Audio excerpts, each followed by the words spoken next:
Bonjour à tous. La tuberculose chez l'enfant est une réalité dans le monde et même en République démocratique du Congo, mais seulement elle n'est pas trop maîtrisée par tous les services de santé et les efforts sont pourtant conjugués pour le diagnostic et une meilleure prise en charge.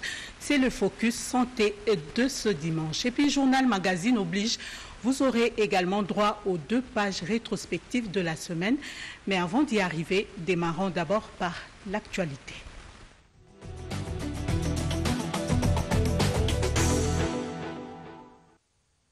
C'est pour moi de vous retrouver pour ce journal. Madame, Messieurs, bienvenue à tous.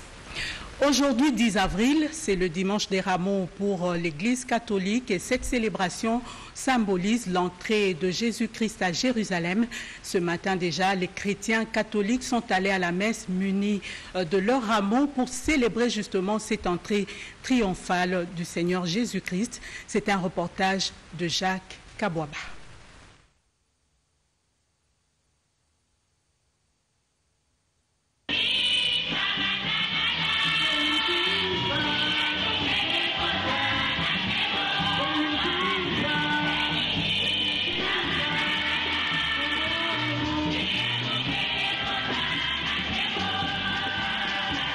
Toutes les années, on célèbre le dimanche des Rameaux, l'entrée messianique du Seigneur Jésus à Jérusalem. À travers les paroisses de l'archidiocèse de Kinshasa, les fidèles ont célébré cette fête avec faste. Lorsque Jésus était entré dans la ville du grand roi Jérusalem, il y avait une foule immense devant lui avec des rameaux en main. Les célébrants ont d'aller exhorter les fidèles à l'amour de Dieu. Elohim Père Céleste nous invite à travers Jésus à le regarder autrement. Il suffit de parcourir les acteurs du récit de la Passion pour voir comment chacun n'est pensé que pour lui-même. Pourquoi Judas a trahi et vendu Jésus? Pour gagner de l'argent. Pourquoi Pilate, le gouverneur romain, a commis l'injustice d'avoir condamné Jésus? Pour se sauver devant une grande foule, il avait peur. Pourquoi Hérode était-il content de voir Jésus? Pour satisfaire sa curiosité. Jésus, par contre, pensait aux autres. Malgré ses souffrances, les humiliations, les insultes, n'avait cessé de penser aux autres. Quel oubli de soi. Au lieu de blâmer Pierre, il a prié pour lui. Il n'avait pas refusé à Judas de participer au repas. Il lui avait donné la possibilité de changer ses mauvais plans. Si nous voulons suivre Jésus à l'entrée de Jérusalem, ont conclu les célébrants, nous sommes appelés à suivre son chemin de la croix. Nous sommes aussi invités à suivre son exemple.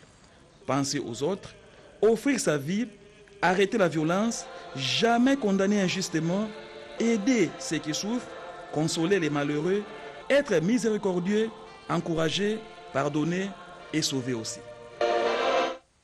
Ambiance similaire aussi en province, comme ici à Idiofa, par exemple, la messe a été célébrée par Monseigneur José Moko. Nadine Yangou pour le commentaire.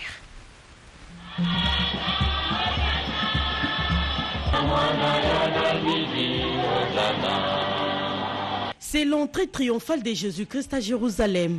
L'Église catholique célèbre les dimanches des Rameaux qui ouvrent la Semaine Sainte qui amène les chrétiens à la fête pascale. À Idiofa, dans la province du Kwilu, Monseigneur José Moko Ekanga, évêque du lieu, a dit la messe en présence de plus de 3000 fidèles et les abrités et les autres notabilités de la province. La messe a commencé par une longue procession après avoir béni les rameaux. Dans son homélie, l'évêque d'Idiofa a insisté sur le fait que les dimanches des rameaux, c'est l'expression de la vie. Il y a un jour de vie et un jour de malheur. Dans notre vie, comme nous le savons tous, il y a des jours où on nous applaudit, nous sommes au top, comme on l'a dit, et il y a d'autres jours où on nous injurie. On dit toutes sortes de mal sur nous. On nous tue même. Et c'est ce que Jésus, le premier, lui qui nous montre le chemin, a voulu que nous puissions savoir.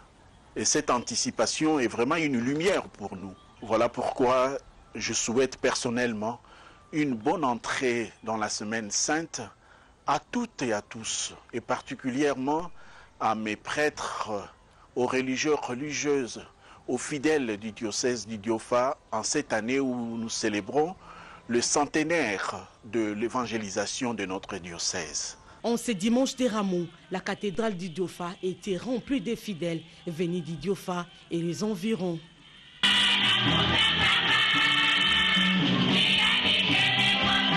Autre chose que la religion, le président de la République en séjour à Nairobi, Félix Antoine Tshisekedi, a eu des échanges avec Raila Odinga, candidat à la présidentielle kenyane du 9 août prochain. Les détails de cette rencontre dans ce reportage.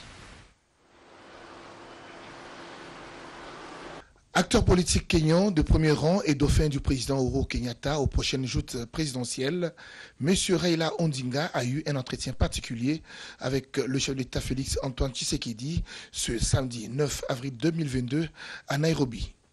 Au sortir de cette entrevue, Raila Odinga promet pérenniser la coopération entre Kinshasa et Nairobi une fois élu président de la République du Kenya. No, this is not the first time. C'est pas la première fois que je suis avec son Excellence président Félix Tshisekedi. Nous sommes des amis, je les connais depuis longtemps. Donc on a rencontré avant pour parler, discuter des relations entre le Kenya et le DRC. Moi aussi, j'ai des rapports très étroits avec le président du DRC. Nous sommes très heureux comme Kenya et nous sommes très contents avec l'entrée du DRC et la communauté d'Afrique de l'Est. Parce que comme ça, on va quand même développer ensemble. Parce que la DRC, c'est un pays avec beaucoup de ressources.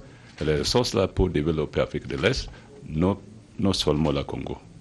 Donc on espère que les hommes des affaires au Congo, les hommes des affaires au Kenya, pour quand même travailler ensemble pour développer notre pays. Ancien Premier ministre du Kenya et opposant politique, Raila Odinga est candidat à la présidentielle du 9 août 2022 et candidat officiel soutenu par le président Uhuru Kenyatta. Restons à Nairobi où un accord de coopération dans le secteur de l'agriculture, pêche et élevage a été signé par les ministres sectoriels. C'était en présence des deux chefs d'État. Et la République du Kenya sont désormais déterminés à collaborer très étroitement dans le secteur de l'agriculture. Kinshasa et Nairobi viennent de signer l'accord de coopération dans le secteur de l'agriculture, de la pêche et de l'élevage.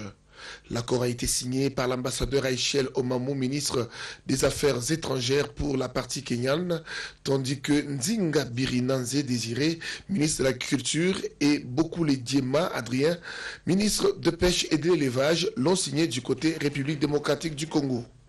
La cérémonie s'est déroulée le vendredi 8 avril 2022 au State House de Nairobi en présence des deux chefs d'État, à savoir Félix Antoine Tshisekedi Tshilombo et Uhuru Kenyatta.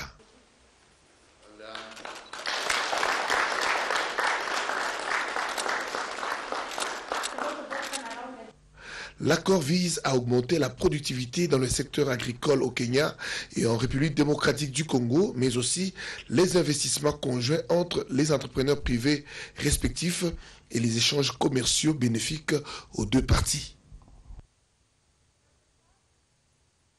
Et pour terminer cette série de Nairobi, la rencontre de la première dame de la RDC, Denise Diakeru Tshisekedi, et celle du Kenya, Margaret Kenyatta, qui comptent intensifier leurs relations secteur par secteur. Rapprochement exprimé au cours d'une série d'échanges et visites pour l'intérêt de leurs populations respectives. Naïcha Kialamouila. Épouse des chefs d'État et première dame, elles le sont, mais beaucoup plus. Porte-voix des populations. Denise Nyakiru Tshisekedi et Margaret Kenyatta se sont retirés du cérémonial officiel de l'adhésion de la RDC à la communauté des États de l'Afrique de l'Est pour des échanges plus approfondis sur des questions spécifiques d'intérêt commun. L'épouse du chef de l'État congolais souhaite en savoir davantage sur le mouvement Beyond Zero que dirige la première dame du Kenya. 10 ans d'existence et autant d'années d'expérience, cette structure détient des riches enseignements à partager avec la fondation Denise Nyakiru Tshisekedi. À travers Beyond Zero Mobile Clinic, des services de soins de santé sont offerts dans des zones difficiles d'accès. Des fonds sont mobilisés tous les 8 mars avec l'organisation de Beyond Zero Marathon pour financer ces cliniques mobiles à travers le pays. L'Institut Margaret Kenyatta pour le genre et le développement social se charge de son côté de l'appui à l'administration publique en offrant des bourses d'études. Un échange d'expériences et pratiques qui a permis aux deux parties de déceler les similitudes dans leur engagement respectif au profit des populations. C'était une visite enrichissante, l'opportunité pour la première dame de la RDC, pour la fondation, de pouvoir voir ce qui déjà est réalisé ici. Ça va faire plus de 10 ans que la première dame du Kenya travaille avec sa fondation. C'était donc pour nous l'opportunité d'apprendre de ce qu'elle a eu à réaliser, de ce qu'elles ont déjà réussi à faire ici et de quelle manière on peut aussi s'inspirer de ses conseils, de son expérience. De par la présentation, nous nous sommes rendus compte qu'il y avait plusieurs domaines dans le secteur qui sont nôtres, entre autres sur le point de vue de la santé, avec la lutte contre les fistules obstétricales, avec l'éducation, avec la génération égalité et toute forme de awareness que nous on fait dans le pays. Et c'est donc pour nous l'opportunité de voir de quelle manière, bien sûr, nous pourrions conjuguer les efforts ensemble pour que nous puissions arriver à atteindre nos objectifs. Donc là, déjà, nous allons commencer par une intensification de relations avec la fondation de la première dame du Kenya ici. Nous allons apprendre de ce qu'ils ont eu à faire et nous allons surtout commencer à voir secteur par secteur qu'est-ce qu'on peut faire ensemble. La première dame de la RDC, présidente de la fondation qui porte son nom, sort de cette rencontre avec une alliée de taille pour sa vision. Denise Nyekiru Tshisekedi et Margaret Kenyatta entendent ainsi mutualiser les efforts pour plus d'efficacité dans les combats communs à leur structure.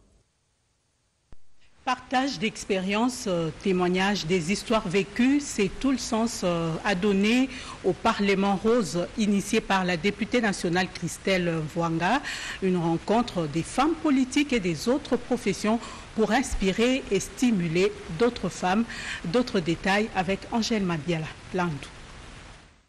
C'était une salle pleine comme un œuf qui a accueilli les femmes de toutes les couches sociales de la population. Elles sont venues des quatre coins de la capitale. Même la pluie n'a pas eu raison de leur détermination pour ainsi répondre à l'appel de l'initiatrice du Parlement rose, Christelle Vwanga, députée nationale. Le Parlement rose se veut une tribune d'expression pour les femmes et un cadre d'échange pour la promotion de la femme. Cette édition, la deuxième du genre, a été dédiée à une icône, l'ingénieur Philomène Omatuku, pour avoir servi la nation avec détermination et abnégation. 21 députées nationales, aujourd'hui ministre d'État en charge du portefeuille, la princesse Adel Kainda Maïna a fait part à l'assistance de son parcours rocailleux, son combat politique, sa décision de créer son propre parti politique, l'Alliance des démocrates chrétiens, ALDEC.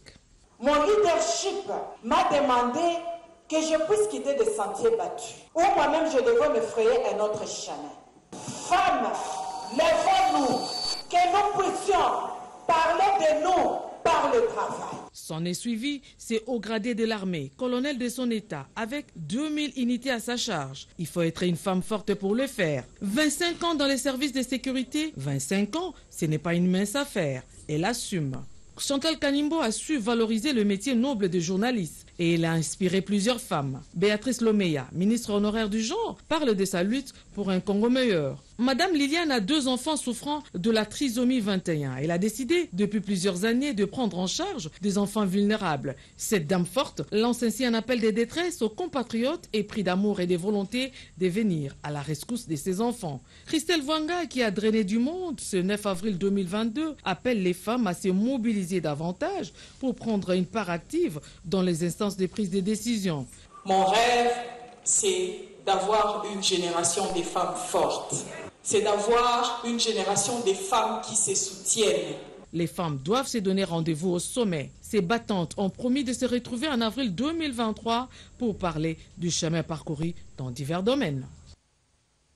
L'Agence nationale pour la promotion des investissements en API et l'Association des femmes chefs d'entreprise, désormais ensemble pour mener des actions en faveur de l'entrepreneuriat féminin. La signature d'un protocole relatif a eu lieu hier, nous dit Patrick Michel Moukoui.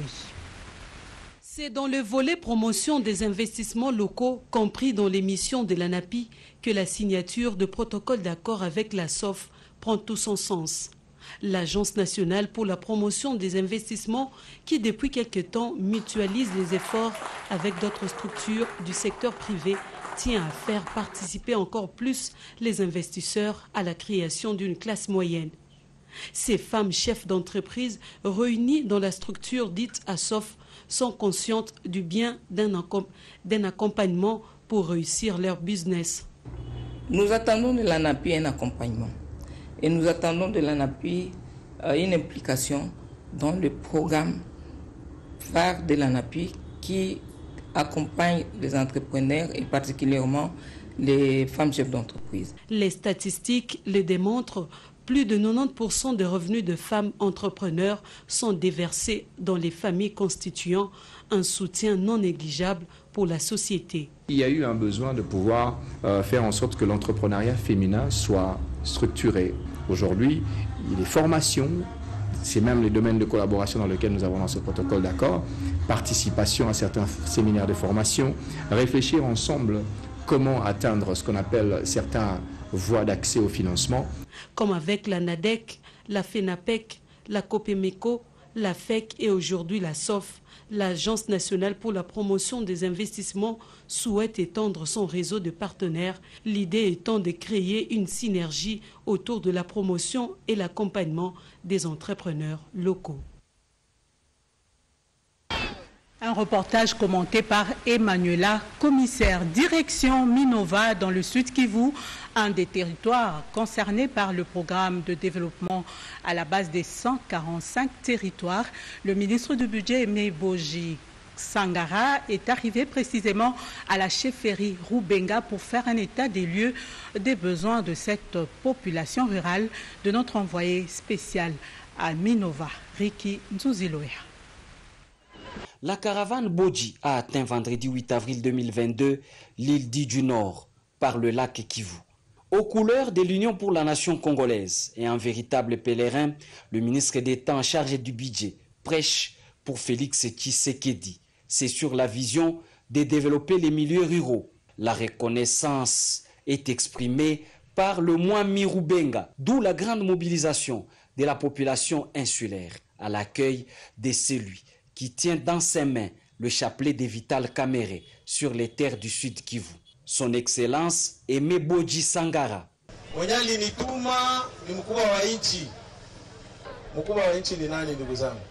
C'est lui qui m'a envoyé, c'est le président de la République. Vous connaissez le nom du chef de l'État? Et la foule scanda Félix Antoine Tshisekedi Tshilombo. Voilà qu'il m'a permis de venir recueillir vos doléances.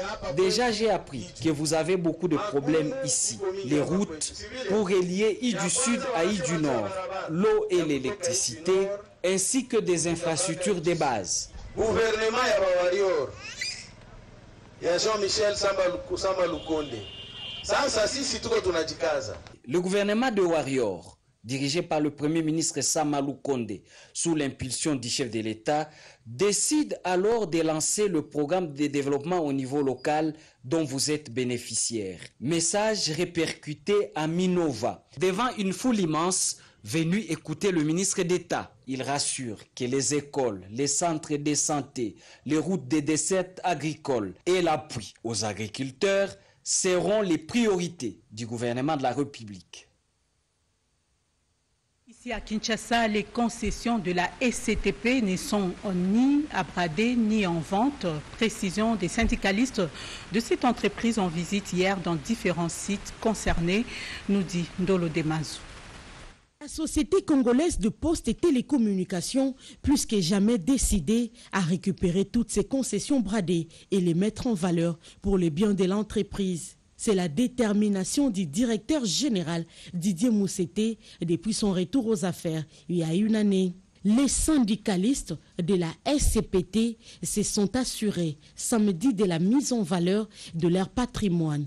Ils ont successivement visité les concessions de la SCPT des Kadeko dans la commune de la Gombe et celle de l'avenue de la Justice dans la même commune. La concession de l'avenue du Haut Commandement et enfin celle située à Pongabu. Toutes ces concessions bradées sont aujourd'hui mises en valeur par la SCPT, comme le confirme le président de l'intersyndicale. Nous avons constaté que presque tous les sites de la SCPT étaient spoliés par des individus. Alors il a été levé une option selon laquelle la SCPT devenait incapable de mettre ces sites en valeur devrait recourir absolument, à titre de partenariat public-privé, à des personnes qui pourraient mettre ces sites en valeur pour le compte de la SCPT. Nous avons visité tous les sites et nous nous rendons compte que les sites ont été récupérés par des gens qui peuvent les mettre en valeur. Plus de doutes possibles, aucune concession de la SCPT n'est vendue. Au contraire, toutes sont valorisées pour les biens de cette entreprise.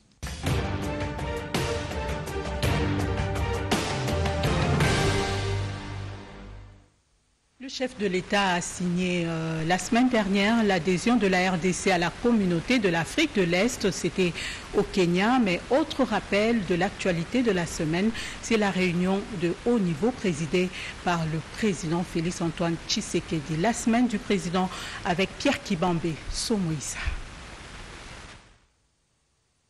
Le chef de l'État, Félix-Antoine Tshisekedi Tshilombo, a présidé en début de semaine à la Cité de l'Union africaine une réunion de haut niveau du comité de pilotage du programme de désarmement, démobilisation, relèvement communautaire et stabilisation. La réunion a procédé à la validation de la stratégie nationale de ce programme. Le président de la République avait, dans son allocution, exhorté les membres du comité de pilotage à valider cette stratégie nationale en vue de permettre au PDD-RCS de produire des effets tant attendus. Pour le chef de l'État, la stratégie nationale se conçoit comme une feuille de route permettant l'opérationnalisation du dit programme dans le but de matérialiser les objectifs à atteindre dans le cadre du développement communautaire, de la relance économique, la cohésion nationale et la stabilisation de la partie est du territoire national. C'est désormais chose effective. Le président de la République, Félix-Antoine Tshisekedi Tshilombo, a signé l'adhésion de la République démocratique du Congo à la communauté des États de l'Afrique de l'Est en présence du président en exercice de cette organisation sous-régionale, Uhuru Kenyatta, et de ses homologues de l'Ouganda et du Rwanda. La cérémonie solennelle s'est déroulée au State House à Nairobi, au Kenya. L'arrivée de la RDC au sein de la communauté de l'Afrique de l'Est constitue un tournant en matière de la paix et du développement de la région, a indiqué le président du Kenya. Peu avant de se rendre à Nairobi, au Kenya, le président de la République, Félix-Antoine Tshisekedi Tshilombo, a reçu au Palais de la Nation les lettres de créance des 4 ambassadeurs extraordinaires et plénipotentiaires accrédités en RDC. Mech Adje Silas était le premier à franchir le seuil du Palais de la Nation. Il a été reçu par le chef de l'État en sa qualité d'ambassadeur de la République de Côte d'Ivoire. Détenteur d'une maîtrise en sciences juridiques, option sciences politiques, licencié en droit, professeur certifié, le diplomate ivoirien a été notamment ministre plénipotentiaire et analyste à la direction de la stratégie et prospective de la Direction générale de la stratégie et de l'intelligence. Le nouvel ambassadeur de la République de Corée en RDC, Cho Jae-kel, est diplômé en lettres, langues et littérature française de l'Université nationale de Séoul. Il a assumé plusieurs fonctions diplomatiques, notamment de deuxième secrétaire d'ambassade de Corée en République bolivarienne du Venezuela, premier secrétaire d'ambassade en Hongrie, conseiller à l'ambassade coréenne au Royaume de Suède et d'ambassadeur de Corée au Zimbabwe. C'était ensuite au tour de Cyprien Sylvestre Mamina, nouvel ambassadeur de la République du Congo, d'être reçu par le président de la République, Félix-Antoine Tshisekedi Tshilombo, diplômé de l'École nationale d'administration et de magistrature. Il est aussi détenteur notamment d'un certificat de spécialisation en études de développement à l'Université de Genève en Suisse. Avant son accréditation à Kinshasa, le diplomate congolais a exercé notamment les fonctions de conseiller à l'ambassade de la République du Congo à Paris en France et de secrétaire général au ministère des Affaires étrangères, de la coopération et des Congolais de l'étranger. La République unie de Tanzanie est désormais représentée en RDC par l'ambassadeur Saïd Djouma Mchana qui a présenté ses lettres de créance au chef de l'État, Félix-Antoine Tshisekedi Tshilombo. Les diplomates tanzaniens et détenteurs des masters en administration des affaires. Retombée de la tournée d'itinérance du président de la République, Félix-Antoine Tshisekedi Tshilombo, dans le Grand Kasaï. La province du Kasaï doit bénéficier de la bonne desserte en courant électrique pour assurer son développement, une des doléances soumises au président de la République, Félix-Antoine Tshisekedi Tshilombo, par la population de cette contrée du pays.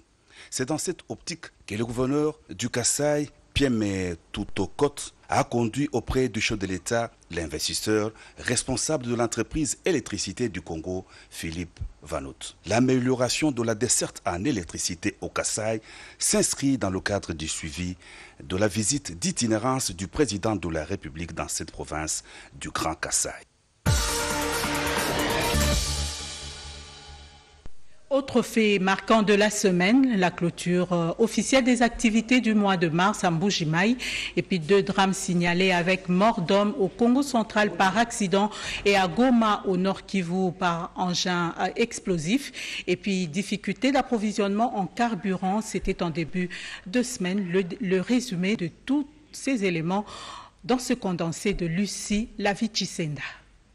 C'est un début de semaine difficile pour les Quinoises et Quinois d'atteindre leur lieu de travail. Pas de carburant et les stations-service étaient fermées. Conséquence, embouteillage et difficultés des transports en commun. Après réunion d'urgence tenue par le ministre des Hydrocarbures avec les pétroliers, les causes sont d'ordre technique et donc pas de rupture des stocks ni d'augmentation du prix du litre d'essence à la pompe. Une situation persistante. Le chef du gouvernement a pris à bras-le-corps la question.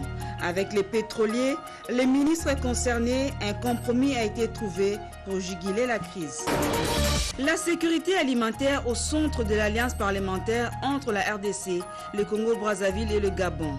En semaine, les parlementaires de ces 3 pays ont échangé avec les présidents de 2 chambres du Parlement congolais. Sécurité en Ituri, libération cette semaine des 3 membres du Task Force pris en otage par les miliciens Codeco. Ils ont été présentés aux membres du comité provincial de sécurité. Célébration le 7 avril de la Journée mondiale de la santé. Cette année, elle est placée sous le thème « Notre planète, notre santé ». Dans son message à la nation, le ministre de la Santé a appelé les Congolais à s'investir dans la protection de notre planète pour préserver leur santé. Des cas de vol, de destruction, bref, de sabotage sont signalés depuis un temps dans les installations de la GECAMIN. Cette semaine encore, l'usine de traitement des Kamatanda n'a pas fonctionné normalement suite à la coupure brusque de la ligne haute tension qui alimente la laverie. Grave accident dans le Congo central. Le gros véhicule a lâché, percutant tout sur son passage jusqu'à finir sa course dans le contrebas de la route. Bilan, 4 morts et plusieurs blessés. Selon les témoignages recueillis sur place, il s'agit d'une panne de vitesse qui serait à la base de ce drame. Par ailleurs, la colline de Bangu est réputée à cause de nombreux accidents mortels. Un autre drame, c'est celui survenu à Goma. Un engin a explosé dans la soirée du jeudi 7 avril au camp militaire Katindo dans une terrasse. Bilan, 6 morts, parmi lesquels les officiers supérieurs, 3 femmes et 1 enfant, ainsi que 13 blessés, selon le gouverneur militaire. La nature de cette explosion reste à déterminer par les enquêteurs. Les activités du mois de la femme ont été clôturées cette semaine en Mbuji-Mayi. Occasion pour la ministre du Genre, Famille et Enfants de dresser un bilan de tout un mois dédié à la lutte pour les droits de la femme. Le ministre des Transports était cette semaine devant les élus nationaux pour répondre à la question d'actualité lui adressée sur le transport aérien en RDC. S'agissant du dossier d'acquisition des 4 avions en faveur de Congo Airways, le ministre a souligné que la pandémie Covid-19 a eu un impact négatif sur la mise en œuvre des engagements en 2020, ce qui a occasionné un réaménagement du calendrier.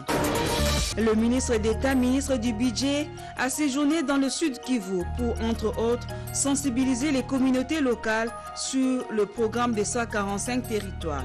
Ce membre du gouvernement a mis à profit son séjour pour régulariser les situations administratives des cadres et agents du ministère du Budget et structures associées.